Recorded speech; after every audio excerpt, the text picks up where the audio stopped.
আজকের ভিডিওতে আমরা অংশীদারি কারবার বা পার্টনারশিপের কয়েকটা অঙ্ক নিয়ে আলোচনা করব।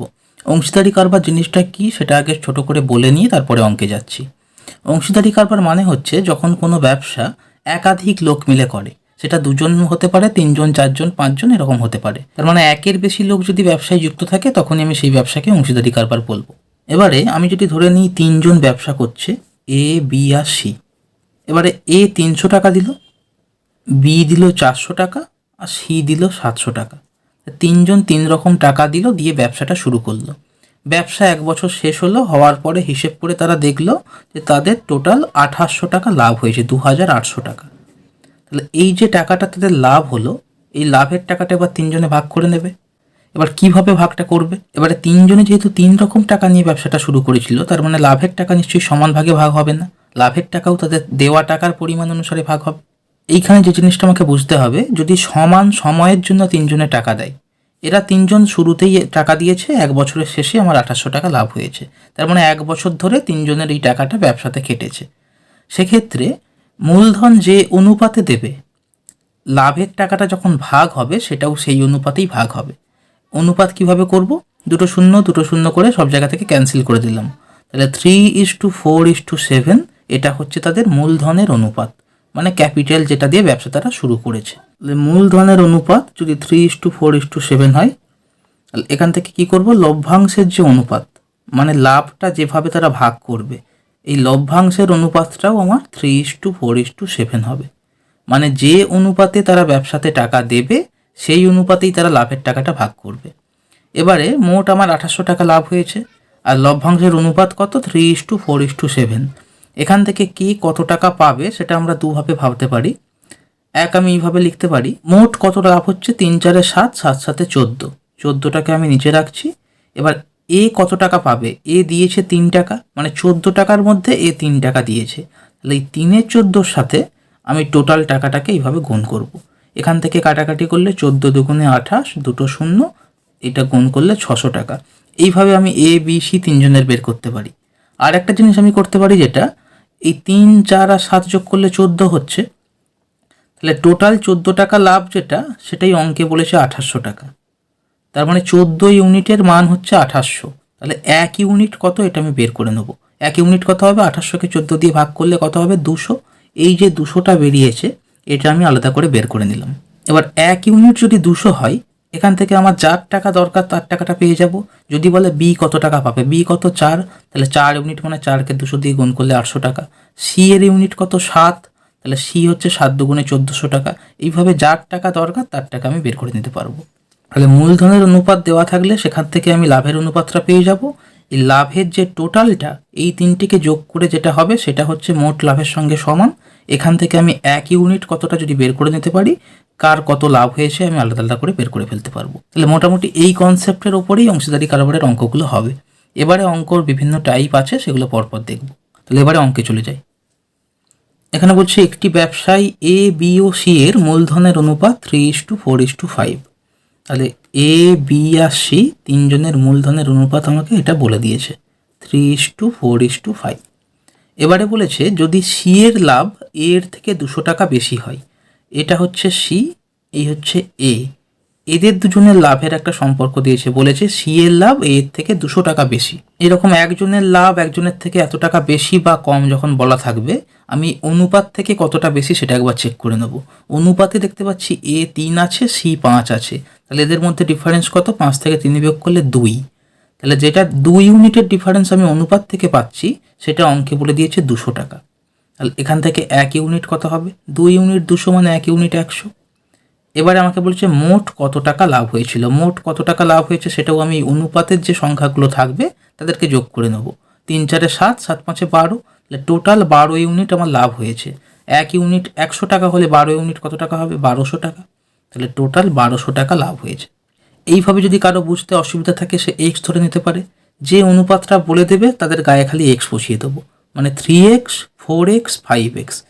এটা হচ্ছে এ এর লাভ, এটা বি এর লাভ, এটা সি এর লাভ। এবারে সি এর থেকে 200 টাকা বেশি পেয়েছে, তাহলে 5x - 3x মানে 2x সমান হচ্ছে 200। এখান থেকে এক্স পেয়ে যাবে 100। এক্স 100 হলে টোটাল কত টাকা লাভ হয়েছে? 3×4=7, 5×5=12, তাহলে 12x হচ্ছে টোটাল লাভ। তার মধ্যে এক্স 100, তাহলে 12 ইন্টু এক্স মানে 12 ইন্টু 100, এখান থেকে হয়ে যাবে 1200।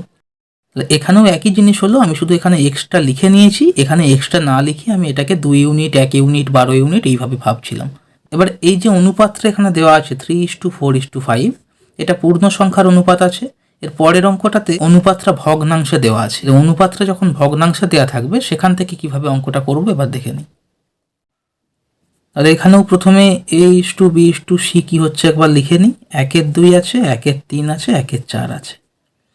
এই যে অনুপাতটা পূর্ণ সংখ্যা না দিয়ে ভগ্নাংশ দেওয়া আছে, এখান থেকে আমার হিসেব করতে অসুবিধা হবে। আমি এটাকে পূর্ণ সংখ্যা করে নেব। কিভাবে করব? নিচে যে সংখ্যাগুলো আছে 2, 3 আর 4, এই তিনজনের যেটা লসাগু, মানে সহজ কথাই হচ্ছে সব থেকে ছোট যে সংখ্যাটাকে এই তিনটে দিয়েই ভাগ করা যাবে, সেটা দিয়ে আমি এই প্রত্যেকটাকে গুণ করে নেব। এটা দেখালেই বোঝা যাবে। 12 দিয়ে আমি যদি প্রত্যেকটাকে গুণ করে নিই তাহলে কত হবে? 12 ইন্টু 1/2, 12 ইন্টু 1/3, 12 ইন্টু 1/4। এই 12টা কোথা থেকে এলো? এটা হচ্ছে 2, 3 আর 4-এর লসাগু। তাহলে এটা 2, 6 12 হয়ে যাবে, 3, 4 12 হয়ে যাবে, আর 4, 3 12 হয়ে যাবে। তাহলে অনুপাতটা কি দাঁড়ালো? 6:4:3। এবার অঙ্কটা আগের অঙ্কের মতো এসে যাচ্ছে। তাহলে 6:4:3 এই অনুপাতে তিনজনের মধ্যে টাকাটাকে ভাগ করা হয়েছে। এইভাবে ভাগ করাতে বলছে বি এর থেকে 400 টাকা কম পাই। তাহলে এটা যদি এ, এটা বি, এটা সি হয়, বি এর থেকে 400 টাকা কম পেয়েছে, তাহলে অনুপাতে কতটা কম পেয়েছে? 2 টাকা। তার মানে 2 ইউনিটের মান হচ্ছে 400 টাকা। তাহলে 2 ইউনিট যদি 400 টাকা হয়, 1 ইউনিট কত টাকা হবে? 200 টাকা। এবার আমাকে জিজ্ঞেস করছে মোট কত টাকা ছিল। মোট মানে আমি এই অনুপাতের সংখ্যাগুলোকেই যোগ করে নেব। 6 4 10 3 13।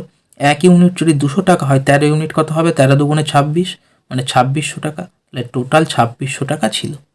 এই যে দুটো অঙ্ক করলাম, এই দুটো হচ্ছে একই টাইপের অঙ্ক, যেখানে আমাকে অনুপাতটা বলে দিচ্ছে, বলার পরে তিনজনের মধ্যে যে কোনো দুজনের মধ্যে একটা সম্পর্ক বলে দিচ্ছে, কে কত টাকা বেশি বা কম, সেখান থেকে আমরা 1 ইউনিটের মানটা বের করে হিসেব করে নিচ্ছি।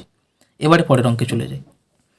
এখানে বলছে এক্স, ওয়াই ও জেড যথাক্রমে 2700 টাকা, 8100 টাকা ও 7200 টাকা বিনিয়োগ করে একটা ব্যবসা শুরু করে। এবার 1 বছর পরে যে লাভটা হয় সেটা তিনজন মূলধনের অনুপাতে ভাগ করে নিচ্ছে। ভাগ করার পর দেখছে ওয়াই লাভ থেকে 4500 টাকা পেয়েছে। আমাকে জানতে চেয়েছে মোট তাহলে কত টাকা লাভ হয়েছিল। তাহলে তিনজন আছে, এক্স, ওয়াই আর জেড। তিনজনের টাকা দিয়েছে কত করে? এক্স দিয়েছে 2700 টাকা, ওয়াই দিয়েছে 8100 টাকা, আর জেড দিয়েছে 7200 টাকা। আমি তিনজনের অনুপাত বের করে নিই। কেন? আমাকে বলেছে মূলধনের অনুপাতে টাকাটা ভাগ হবে।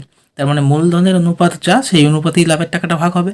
তাহলে অনুপাত বের করলে কি হবে? 2 শূন্য 2 শূন্য সবগুলো থেকে কেটে দিলাম। তাহলে 27, 81 আর 72 আছে। 9 3 27, এখানে 9 9 81 আর 9 8 72। তাহলে এই হচ্ছে তিনজনের মূলধনের অনুপাত। তার মানে এই অনুপাতেই যে টাকাটা লাভ হয়েছে সেটা ভাগ হবে। এইভাবে ভাগ করার পরে দেখা যাচ্ছে ওয়াই 4500 টাকা পেয়েছে। তাহলে আমি এইখান থেকে যদি তাকাই, ওয়াই এর লাভের পরিমাণ কত? 9। তার মানে অনুপাতে যেটা 9 ইউনিট, সেটাই হচ্ছে 4500 টাকা। তাহলে 9 ইউনিট যদি 4500 টাকা হয়, 1 ইউনিট কত হবে? 9 5 45, মানে 500 টাকা করে ইউনিট। এবার আমাকে বলেছে মোট কত টাকা লাভ হয়েছিল। মোট লাভ মানে অনুপাতের সংখ্যাগুলোকে আমি যোগ করব। 8 9 17, 17 3 20, তাহলে 20 ইউনিট যেটা, সেটাই হয়ে যাবে মোট লাভ। তাহলে 1 ইউনিট 500 টাকা হলে 20 ইউনিট কত হবে? 20 5 100, আর গায়ে 2 শূন্য বসে যাবে, মানে 10,000 টাকা। এই অঙ্ক যদি এইভাবে ভাবতে অসুবিধা হয়, এর আগেও দেখিয়েছি এক্স ধরে নেওয়া। তাহলে 3:9:8 আছে, আমি এটাকে 3x, 9x আর 8x এইভাবে যদি ভেবে নিই, তাহলে এখানে হচ্ছে ওয়াইয়ের লাভ হচ্ছে এই 9x টাকাটা। তাহলে 9x মানে হচ্ছে 4500। এখান থেকে এক্স কত পাবো? 500 টাকা পেয়ে যাব। এক্স যদি 500 হয়, টোটাল লাভ হবে 3টেকে যোগ করলে, তাহলে 8 9 17 3 20x। 20x এক্সের জায়গায় খালি 500 টাকা বসিয়ে দেবো, 20 আর 500 গুণ করে দিলেই 10,000 পেয়ে যাব। যাদের এক্স ধরে করতে অঙ্ক সুবিধা হয় তারা এইভাবে করবে, আর যারা এক্স ধরতে চাও না তারা এইভাবে ভাববে। অনুপাতের সংখ্যাগুলোর সঙ্গে অঙ্কের যে লাভের পরিমাণ বা যে কোনো টাকা বলে দেবে, সেইগুলোকে কম্পেয়ার করতে পারলে অঙ্কটা অনেক ইজিলি হয়ে যাবে। এবারে এই যে অঙ্কটা দেখলাম, এখানে তিনজন টাকা বিনিয়োগ করেছে, তিনজনেই কিন্তু বছরের শুরু থেকে শেষ পর্যন্ত টাকাটা দিয়ে রেখেছে। এবারে এমন কিছু অঙ্ক এখানে আসে যেখানে একজন হয়তো শুরু থেকে আছে, আর একজন কয়েক মাস পরে এসে যোগ দিল, আরও একজন হয়তো আরও কয়েক মাস পরে এসে যোগ দিল। এই রকম ধরনের অঙ্কগুলোর ক্ষেত্রে কিভাবে হিসেব করব পরের অঙ্কে দেখে নিই। এখানে বলছে অজয় 25,000 টাকা বিনিয়োগ করে একটা ব্যবসা শুরু করে। 3 মাস পর অনিল 30,000 টাকা মূলধন নিয়ে তার সঙ্গে যোগ দেয়। বছরের শেষে 19,000 টাকা লাভ হলে অজয়ের লভ্যাংশ কত? তাহলে অজয় ব্যবসাতে শুরু থেকেই ছিল, 25,000 টাকা নিয়ে একদম ব্যবসাটা শুরু করেছে। অনিল 30,000 টাকা দিয়েছে ব্যবসাতে, কিন্তু সে 3 মাস পরে ব্যবসায় যোগ দিয়েছে। এই যে দুজন ব্যবসাটা করছে, এরা যদি শুরু থেকেই ব্যবসাতে থাকতো তাহলে আমি এই দুটো টাকার অনুপাত বের করতাম, এখান থেকে আমি লভ্যাংশের অনুপাত পেয়ে যেতাম, সেখান থেকে হিসেব করে ফেলতে পারতাম। কিন্তু একজন 12 মাস টাকাটা ইনভেস্ট করলো আর একজন 3 মাস পর থেকে ইনভেস্ট করলো, তাহলে এই টাকাটা যদি আমি অনুপাত বের করি তাহলে হবে না, কারণ এ বেশি সময় দিয়েছে ব্যবসাতে, সেই অনুযায়ী এর লাভও বেশি হওয়ার কথা। তাহলে এটাকে আমি কিভাবে হিসেব করব? যখনই অঙ্কে এরকম মাসের প্রসঙ্গ চলে আসবে, একজন এত মাস পরে এসেছে, তখন আমি পুরো অঙ্কটাকেই মাসের হিসেবে ভাবা শুরু করব। তাহলে অজয় যে 25,000 টাকা দিল, এটা পুরো বছরের শেষে গিয়ে হিসেব হয়েছে। তার মানে অজয়ের এই যে 25,000 টাকাটা, এটা পুরো 12 মাস ব্যবসাতে কেটেছে। তাহলে 25,000 ইন্টু 12, এই টাকাটা পুরো বছরের হিসেবে কেটেছে। এবারে 3 মাস পরে অনিল এসেছে, তাহলে অনিলের টাকাটা কত মাস ব্যবসায় কেটেছে? 12 মাসের মধ্যে 3 মাস বাদ চলে যাচ্ছে, 3 মাস পরে যেহেতু এসেছে, তাহলে শেষের 9 মাস কেটেছে ব্যবসাতে। তাহলে অনিলের যে 30,000 টাকাটা, এটা শেষের 9 মাস ব্যবসাতে কেটেছে। এই দুটোর অনুপাত করলে আমি মূলধনের অনুপাত পাবো।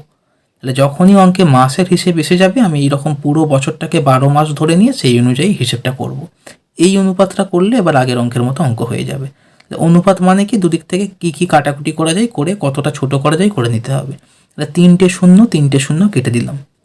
এটাকে আমি যদি 5 দিয়ে কাটি, 5 5 25, এখানে 5 দিয়ে কাটলে 5 6 30, এখানে 6 1 6, এখানে 6 2 12, তাহলে 5 2 10 থাকছে এদিক থেকে, ওই দিক থেকে থাকছে 9। তাহলে 10:9 এটা হচ্ছে দুজনের মূলধনের অনুপাত।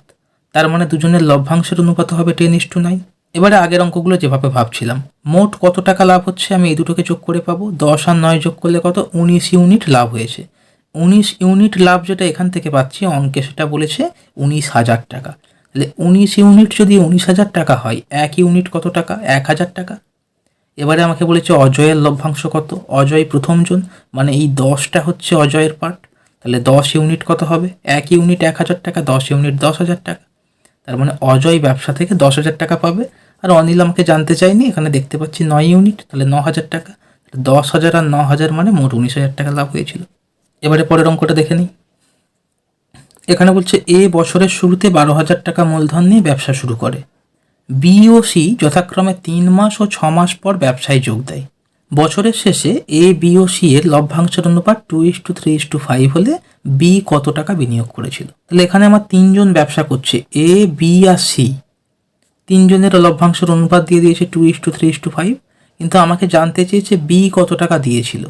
তাহলে এ এর টাকা দেওয়া আছে 12,000, বি এর টাকাটা জানতে চেয়েছে। সি আমাকে অঙ্কে দেওয়া হয়েছে ঠিকই, কিন্তু কোথাও কোনো কাজে লাগবে না, কারণ আমাকে সি এর টাকা কোথাও জানতে চাইনি।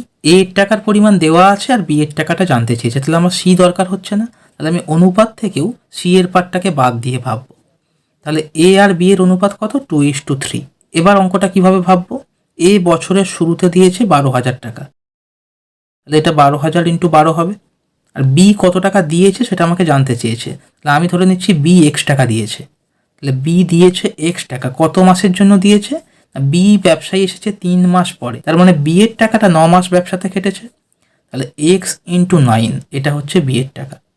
তাহলে এ আর বি এদের দুজনের টাকার অনুপাত কত হবে? অনুপাতকে আমরা এইভাবে উপরে নিচেও লিখতে পারি।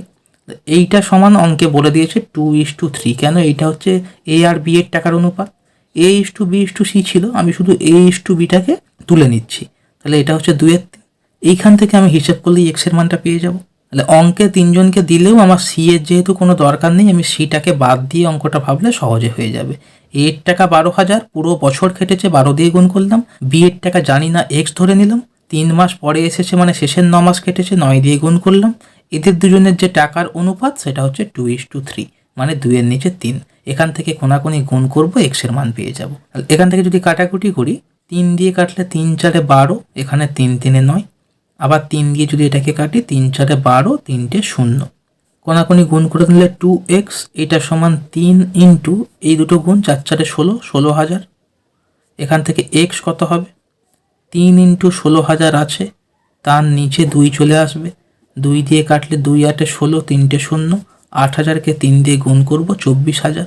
এটা হয়ে যাবে অ্যান্সার। তাহলে কত টাকা দিচ্ছে আর কত সময়ের জন্য দিচ্ছে এই দুটোকে গুণ করলে আমি লভ্যাংশের অনুপাত বা মূলধনের অনুপাত পেয়ে যাচ্ছি। এই কনসেপ্টকে কাজে লাগিয়ে পরের অঙ্কটা করব। পরের অঙ্কটা দেখে নিই। এখানে বলছে এ বি ও সি একটি যৌথ ব্যবসায় 1:2:3 অনুপাতে টাকা বিনিয়োগ করে। তাহলে এইটা হচ্ছে তাদের টাকার পরিমাণ 1:2:3। এবার তাদের বিনিয়োগের সময়ের অনুপাত 1:2:3, মানে কে কত সময়ের জন্য টাকাটা ব্যবসায় খাটিয়েছে তার অনুপাতও বলে দিয়েছে 1:2:3। এবার আমাকে জিজ্ঞেস করেছে তাদের লাভের অনুপাত কত। আগের অঙ্কেই আমরা দেখছিলাম 12,000 টাকা 12 মাসের জন্য ছিল, 12,000কে 12 দিয়ে গুণ করেছিলাম। আর একজনের টাকা আমি জানতাম না, এক্স ধরেছিলাম, সেটা 9 মাসের জন্য ছিল, তাহলে এক্সের সাথে 9কে গুণ করছিলাম। এই দুটোকে গুণ করে আমি লাভের অনুপাত বা মূলধনের অনুপাত পাচ্ছিলাম। তাহলে এখানেও আমাকে লাভের অনুপাত জানতে চেয়েছে, তাহলে আমি এইগুলোকে গুণ করলেই সেই অনুপাতটা পেয়ে যাব। তাহলে এই উপরের সাথে নিচেরটাকে আমি গুণ করছি, এটা হচ্ছে টাকা, এটা হচ্ছে সময়। তাহলে 1 1 1, 2 2 4, 3 3 9, 1:4:9, এটা হয়ে যাবে লাভের অনুপাত। আজকের ভিডিও এই পর্যন্ত। ভিডিও যদি ভালো লাগে লাইক করবে, বন্ধুদের সাথে শেয়ার করে দেবে, আর চ্যানেল যদি এখনও সাবস্ক্রাইব না করে থাকো এখনই সাবস্ক্রাইব করে দাও। সাবস্ক্রাইব করার পরে পাশে থাকা বেল আইকনটা প্রেস করে যদি অল অপশানে ক্লিক করে দাও, যখনই আমি নতুন কোনো ভিডিও আপলোড করব তোমাদের কাছে নোটিফিকেশন পৌঁছে যাবে। ভিডিও শেষ পর্যন্ত দেখার জন্য ধন্যবাদ।